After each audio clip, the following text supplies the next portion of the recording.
আসসালামু আলাইকুম ওয়া রাহমাতুল্লাহি ওয়া বারাকাতুহু। আলহামদুলিল্লাহি ওয়াহদা ওয়াসসালাতু ওয়াসসালামু আলা মান লা নাবিয়্যা বা'দা।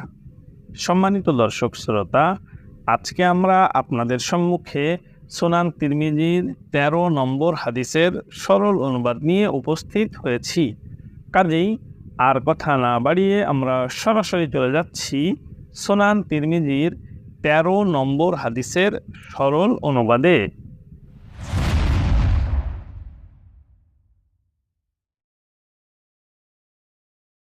সুনান তিরমিজি পর্ব ১, অনুচ্ছেদ ৯, হাদিস নম্বর ১৩।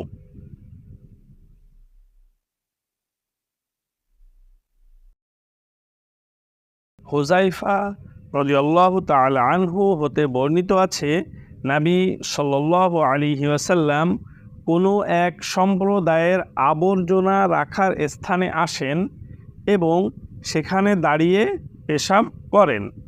অতঃপর আমি তার জন্য পানি আনি। আমি অপেক্ষা করার জন্য একটু দূরে সরে দাঁড়াই। তিনি আমাকে ডাকলেন এবং আমি এসে তার পায়ের সামনে দাঁড়ালাম। তিনি ওযু করলেন এবং মোজার উপর মাসিহ করলেন।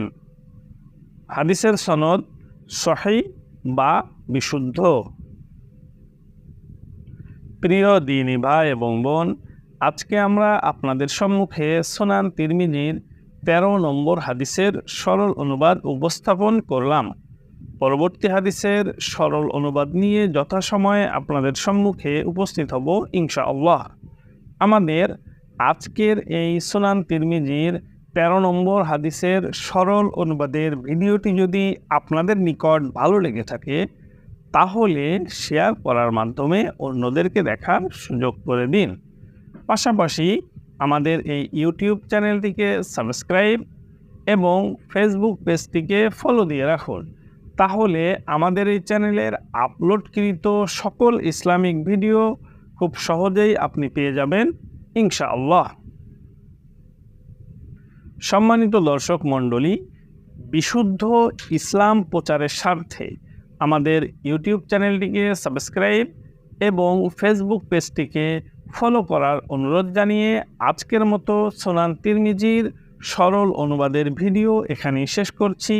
সুবহানাকাল্লাহুম্মা ওয়া বিহামদিকা আশহাদু আল্লা ইলাহা ইল্লা আনতা আস্তাগফিরুকা ওয়া আতুবু ইলাইক। আসসালামু আলাইকুম ওয়া রাহমাতুল্লাহি ওয়া বারাকাতুহু।